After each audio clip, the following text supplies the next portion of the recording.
What's going on, guys? Josh here from Momentum Productions, and today I'm here with the Sony a7S and the Zhiyun Tech Crane 2 gimbal along with the Zhiyun Tech Monopod. This is a newly released monopod that will allow you to get beautiful shots such as booms, slides, and fallbacks, and we're going to talk all about that in just a moment. First thing that you need to do is make sure that your monopod is set to the 3/8" screw adapter.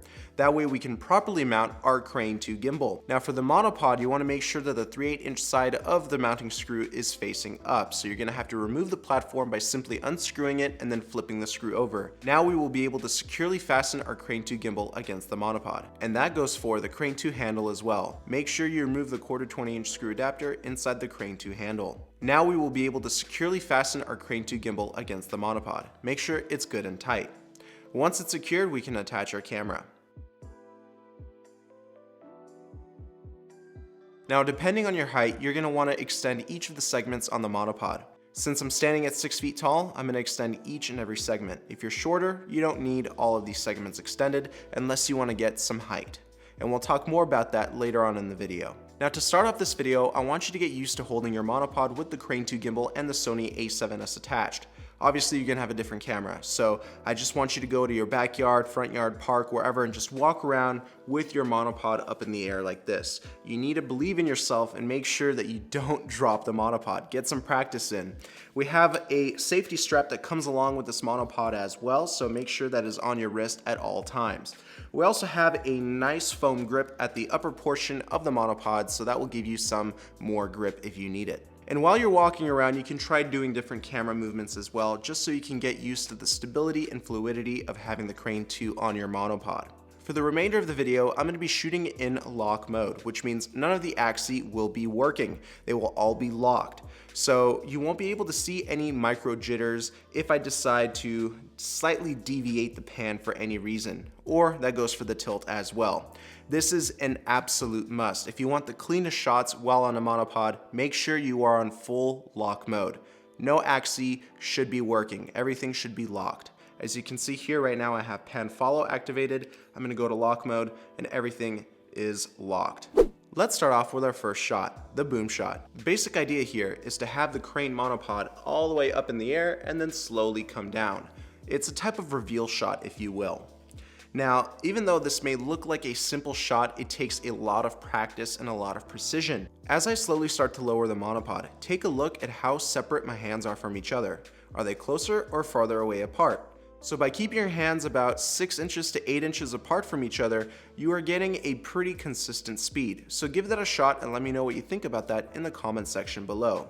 My stance is shoulder width apart, and I'm not breathing during this shot. I want to make sure that my torso, abs, and back are flexed. That way you won't see any weird movements going around with my shot. Also take a look. By using lock mode, you can see some micro deviations in my pan, but it does not affect the gimbal because I am in lock mode. So that is why I am shooting in lock mode here.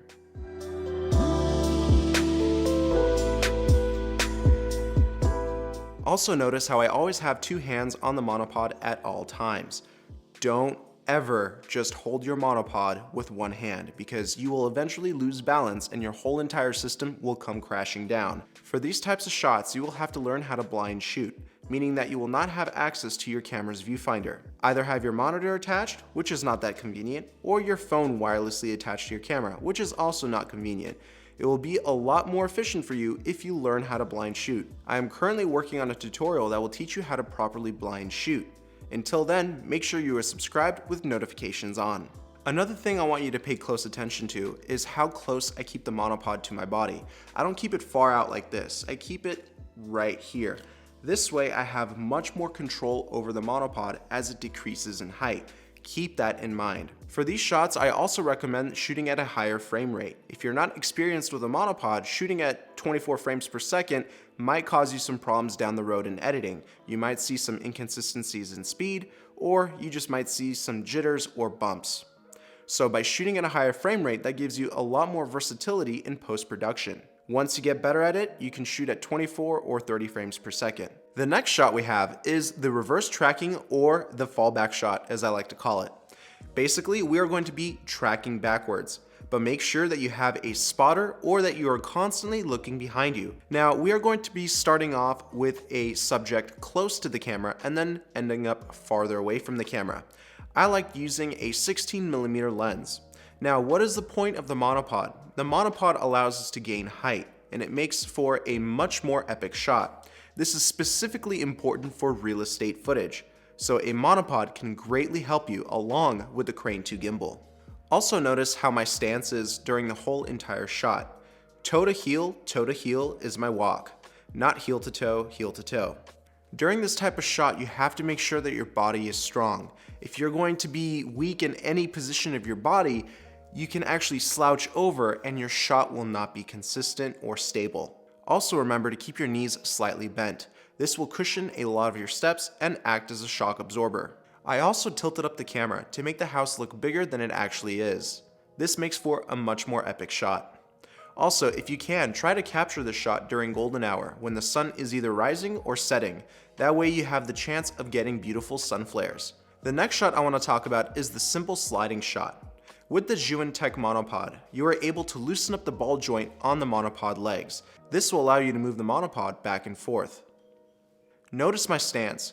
Toes are slightly pointed out, and heels are shoulder width apart. Knees are slightly bent, and my whole body acts as a solid foundation. I'm starting off with a close obstacle and then ending up with the subject of the shot. This is an excellent reveal shot. Again, it's great for real estate. Notice my hand placement. One goes under the mounting platform on the monopod and one directly right above it. This allows me to get the most stability out of the shot and out of the whole entire setup that I have rigged here. And notice how I lean side to side with the monopod during the whole entire shot. Lean to the right, lean to the left. Move with the gimbal and with the monopod. You will get much smoother and much more stable shots. Alright guys, well that is how I love to use my monopod with my Crane 2 gimbal. If you're interested in getting this monopod, go ahead and check out the link for it in the description box below. And also give this video a big like, share it with your friends, and subscribe to my channel with notifications on. I can't wait to see what you create, and I'll talk to you soon. Bye bye.